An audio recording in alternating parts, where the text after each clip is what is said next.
My heart goes out to, anybody that's been victimized or their families.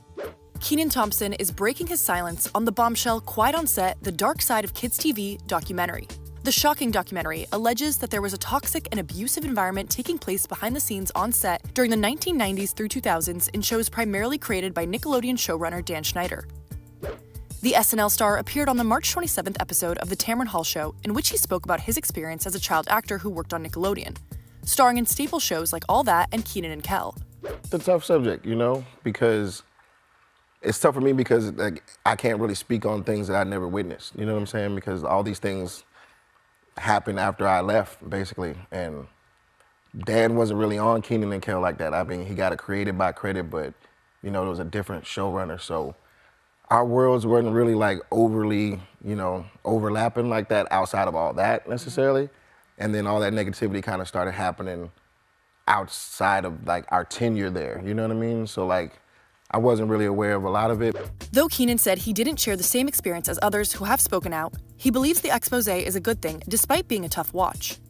My heart goes out to, anybody that's been victimized or their families, you know what I mean?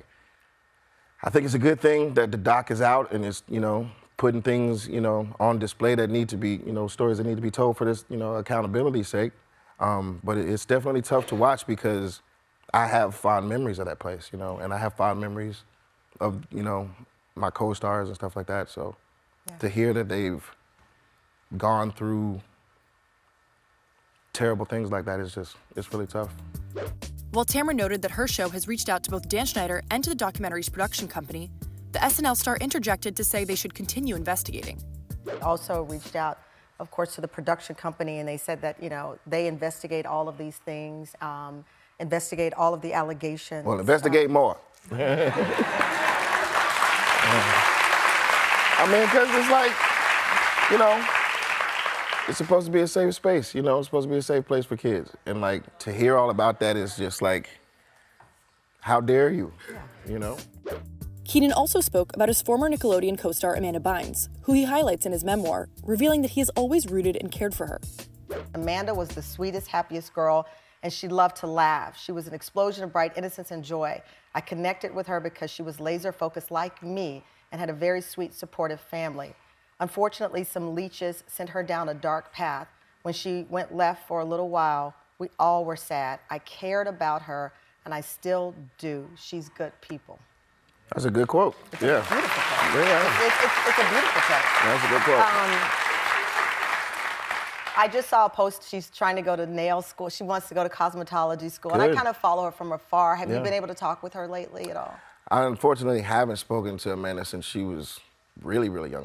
When she was doing her first movies. I think the soccer movie was around that time. It was the last time I actually saw her. So but you I'm chose just to rooting write for about her it, from afar. Because I'm just going down memory lane. Dan Schneider has responded to some of the documentary's content in a video posted to the Dan Warp YouTube channel. Watching over the past 2 nights was very difficult.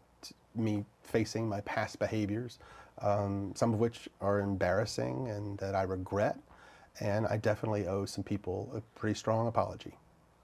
Let's talk about the massages. Okay. Watching the content yesterday, it was disturbing. It was wrong.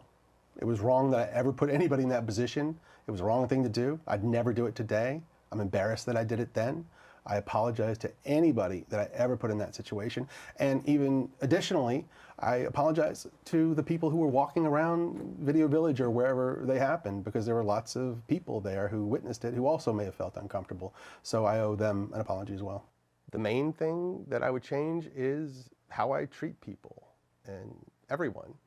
I definitely at times didn't give people the best of me. I didn't show enough patience. I could be cocky and definitely overambitious, and sometimes just straight up rude and obnoxious, and I am so sorry that I ever was. And when I watched the show, I could see the hurt in some people's eyes, and it made me feel awful and regretful and sorry. I wish I could go back, especially to those earlier years of my career, and bring the growth and the experience that I have now and just do a better job and never, ever feel like it was okay to be an asshole to anyone, ever. Look, I wanted to make funny TV shows for kids, and we definitely did that. But if I could go back, I would get it done in different ways.